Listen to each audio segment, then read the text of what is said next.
In Japan, taxi drivers regularly run their Toyota Crowns past 500,000 kilometers. Same roads. Same engines available everywhere in the world. So why does their engine outlast yours by hundreds of thousands of miles? It's not the oil brand, it's not the car. It's 4 specific steps they follow during every single oil change steps that almost nobody in the West talks about. The Japanese have a word, kaizen, which means continuous small improvements. Applied to engine maintenance, it means this.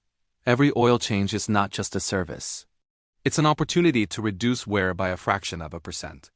Do that 400 times over the life of an engine, and the compounding effect is dramatic.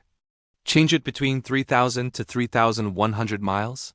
Synthetic oil saves your engine only under the right conditions. Expensive filters? They matter, but not how most people think. If you're someone who cares about protecting your vehicle with real facts, instead of marketing hype, hit that subscribe button right now.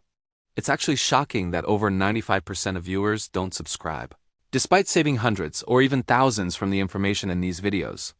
Subscribing costs you nothing, but helps me keep bringing you content that dealers don't want you to see. After years of studying how engines actually wear over time, one thing becomes clear. The difference between an engine that struggles at 150,000 miles and one that crosses 300,000, even 500,000, doesn't come down to oil brand or marketing claims. It comes down to a few overlooked details during the oil change itself. Let me show you exactly what they do. How engines actually wear. Before we get into those 4 steps, understand this. Engines don't fail because oil gets old. They fail when lubrication conditions break down. Inside the engine, moving parts ride on a pressurized oil film, often thinner than a human hair. When that film stays stable, wear is minimal. When it doesn't, microscopic damage begins. Most long-term wear doesn't happen at highway speed. It happens during startup and contamination buildup. Cold oil flows slower, fuel dilution rises, additives are stressed. Repeat that cycle thousands of times and wear compounds. Japanese mechanics understand this at a fundamental level. That's why their approach to oil changes looks different from a typical quick service shop. Let's look at the first step. Step 1. Engine temperature at the time of drain. The first critical stage happens before you touch the drain plug. Most oil changes are done whenever the car arrives. Sometimes cold, sometimes barely warmed up. But oil doesn't behave the same at all temperatures. When oil is cold, its viscosity is higher, it flows slower. Contaminants, like combustion byproducts, microscopic metal particles, and soot, are less uniformly suspended. When oil reaches full operating temperature, 2 important things happen. First, viscosity drops to its designed operating range, allowing it to drain more freely. Second, contaminants remain suspended in the oil, rather than settling in low-flow areas. That means a properly warmed engine allows more contaminated oil to exit the crankcase during the drain process. This doesn't mean you remove 100% of old oil. That's mechanically impossible. But draining at operating temperature reduces dilution of fresh oil, with heavily contaminated residue. Practical takeaway: drive the vehicle until it reaches full operating temperature, ideally 10-15 minutes of normal driving. Then drain the oil while it's still warm, not scalding hot, not ice cold. Proper operating temperature. This is the first moment where longevity either improves or stays average. Step 2. The hidden drain window. The next critical detail is how long you allow the oil to drain. It's not complicated and it doesn't require special tools. In many quick service environments, once the mainstream slows down, the drain plug goes back in, 5 minutes, maybe less. From a business perspective, that makes sense. From a long-term wear perspective, it's not ideal. Even after the main flow stops, residual oil continues returning to the pan from upper engine components, valve train areas, timing components, and oil galleries. Oil clings to surfaces. It drains slowly, it needs time. Fresh oil contains detergents, dispersants, and anti-wear additives designed to protect your engine. When it immediately mixes with oxidized residue, its chemical stability is slightly reduced from day one. Practical takeaway: after the mainstream slows, give the engine time. 10 to 15 minutes of total drain time is reasonable for most vehicles. Longer if possible. You don't need gimmicks. You don't need chemicals. You just need patience. Most engines don't die from one big failure. They die from 1,000 small shortcuts. This is how you stop taking them. Step 3. Startup protection and filter quality. The next critical step happens right after the drain plug goes back in, oil filter installation. And what happens during startup? Most people treat the filter as a simple replacement part. Remove, install, tighten, done. But the filter directly affects how quickly oil pressure stabilizes when the engine starts. At startup, the pump pulls oil from the pan, pushes it through the filter, and distributes it through the galleries. Until pressure stabilizes, the engine briefly operates in boundary lubrication, where components are more vulnerable. What matters? Filter quality, specifically verified efficiency, and anti-drain back valve design. Apply a thin film of fresh oil to the gasket before installation. Hand tighten correctly, not over-torqued, not loose. If the filter mounts vertically, pre-filling can slightly reduce stabilization time. Over 250 to 500,000 miles, small reductions in startup stress compound into a dramatically different engine. Step 4. Refill method and overfill risk. The last critical step happens after everything looks finished. The drain plug is tight, the filter is installed. Now comes the part most people rush: refilling the engine.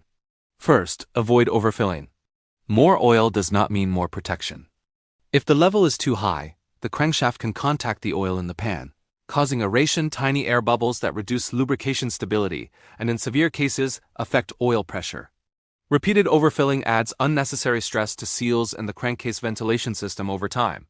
Second, refill with control and verify the level. Instead of adding the full capacity at once, pour about 80 to 90% first. Allow it to settle, then top off gradually, near full, but not above it. After startup, let the engine idle briefly, shut it off, and recheck the level to confirm proper distribution. When you consistently drain at operating temperature, allow proper drain time, install a quality filter correctly, and refill carefully, you reduce cumulative stress over thousands of cycles. None of these steps are dramatic, but together, they change the long-term wear equation. Oil chemistry and why intervals matter. Engine longevity isn't just about how you change oil, it's about when you change it. Modern engine oil isn't just lubricant, it's a chemical system. Base oil blended with detergents, dispersants, anti-wear additives, oxidation inhibitors, and viscosity modifiers. Over time, that chemistry degrades. Heat breaks down stabilizers. Fuel dilution thins viscosity. Moisture and combustion byproducts increase contamination. Even full synthetic oil eventually oxidizes. That's why interval matters. Manufacturer recommendations like 7,500 or 10,000 miles assume average conditions. But short trips, stop-and-go traffic, cold starts, and turbocharged engines accelerate degradation. A 4,500-mile interval under mixed driving conditions isn't mandatory or magical. It's conservative. And over decades, conservative maintenance reduces risk accumulation. That's the real difference. Not marketing claims. Not secret techniques. Just consistent control of contamination and additive depletion, the Kaizen mindset. 100,000 versus 500,000 owners. There's a reason Japan's vehicle inspection system, called Sheiken, is one of the strictest in the world. Every 2 years, cars go through rigorous checks. Owners who want to pass don't wait for problems. They prevent them. That's the Kaizen philosophy applied to car ownership. Small, consistent improvements, repeated over time, produce extraordinary results. The difference between a 100,000-mile owner and a 500,000-mile owner isn't mechanical knowledge. It's philosophy. Here's what that looks like in real life. At 70,000 miles, both cars feel fine. At 100,000 miles, both still run. At 200,000 miles, the gap starts to show. At 350,000 miles, one engine is silent. The other is gone. One engine is stable. The other starts consuming oil. Cold start noise becomes more noticeable. Compression slowly drifts. Not because of one big mistake, but because of thousands of small, average decisions. A Japanese taxi driver in Tokyo ran his Toyota Crown to 800,000 kilometers. When asked his secret, he said, "I treat every oil change like the engine is listening. No magic oil, no special additive, just discipline repeated thousands of times." Extreme longevity isn't about perfection. It's about reducing cumulative stress over time. The system that separates average from exceptional. There is no magic oil. No secret additive. No mystical 500,000-mile trick. The Japanese didn't discover a secret ingredient. They mastered a system. And that system is available to anyone willing to follow it. The system? Drain at operating temperature. Allow proper drain time. Install quality filtration correctly. Refill carefully. Choose intervals based on real conditions, not marketing claims. These aren't dramatic steps. They're disciplined ones. And discipline, repeated thousands of times over the life of an engine, is what separates average longevity from exceptional longevity. Most engines don't die from one big failure. They die from 1,000 small shortcuts. You just learn how to stop taking them. If you treat oil changes as a long-term wear management strategy, not just a routine service, you dramatically increase the odds of your engine running quietly for decades.